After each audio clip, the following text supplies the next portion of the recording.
dans la province de l'Anyanga. Nous avons fait 3 prélèvements le 19 et hier nous avons reçu la confirmation de 2 parmi les 3.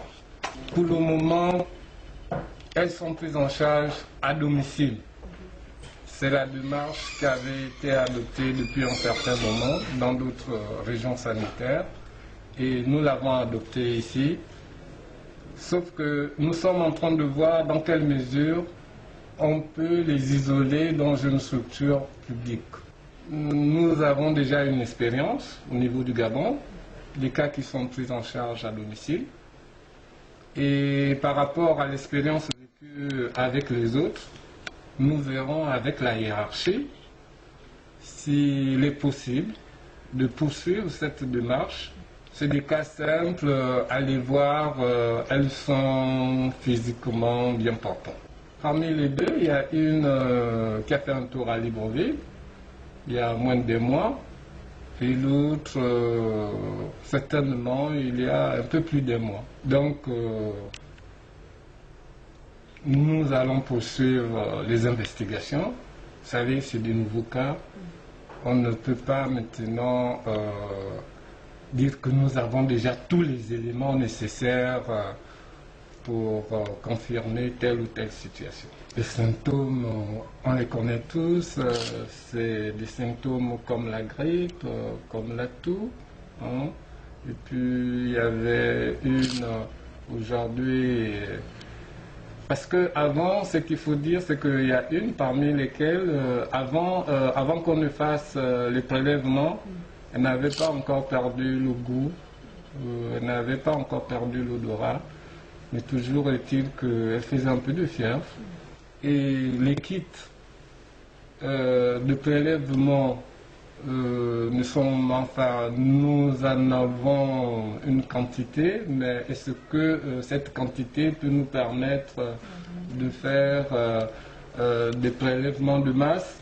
Nous avons déjà notre site d'isolement. Ce n'est pas le site d'isolement qui manque, sauf que c'est une démarche que nous avons préalablement adoptée. Et puis, il faut retenir que ce n'est que hier que nous avons eu la confirmation.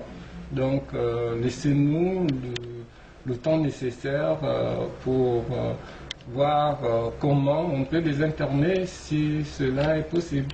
Pour le moment, on a déjà identifié 3 cas contacts. Dans la nuit d'hier, nous avons rencontré plus tardivement un seul cas. Nous avons des listes, disons des noms, au-delà de ces 3 contacts. Nous invitons la population à respecter les mesures barrières. Ce n'est qu'à travers le respect des mesures barrières que nous allons éviter la chaîne de contamination dans notre région sanitaire. Nous avons constaté un relâchement déjà depuis un moment de la population face à ces mesures barrières. Donc, aussi bien nous, les responsables de la coordination, nous sommes tenus désormais de mobiliser davantage les populations parce que la sensibilisation doit être faite avec plus d'acuité que maintenant. Je crois que cela devait sensibiliser les uns et les autres au respect de ces mesures.